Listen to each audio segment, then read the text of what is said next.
So here we see that it's a system of equations because they're giving us, it's somebody selling something for a certain amount and they can only sell like, or they're only selling a total of X amount. So they're telling us that, okay, we got to create that. So let's work on that. Each novel sells for $4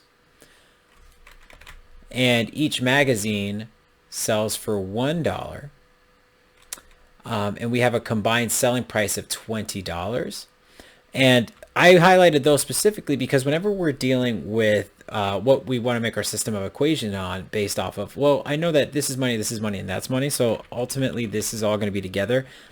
So what I know is that in this case, they don't tell us what letter represents novel or magazine. So I'm just going to work with the letters that we have there. So N would represent the number of novels sold.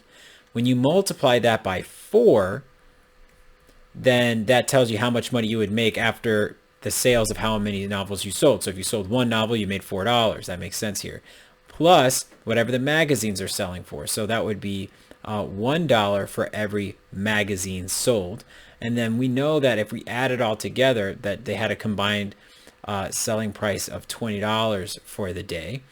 But we also know that the number of books sold and the number of magazines sold added together to equal 11. So now we have a system of equations here, and we can go about solving this however we want, whether we want to use substitution or elimination. Because we have 1m here, elimination is probably our best bet. So let's go ahead and rewrite this problem in that sense, where we have 4n plus m equals 20, and then this bottom equation would be n plus m equals 11. If I subtract these two values, I end up with 9. These cancel out, 3n. So that tells me that the number of novels sold was 3, and that would be letter B here.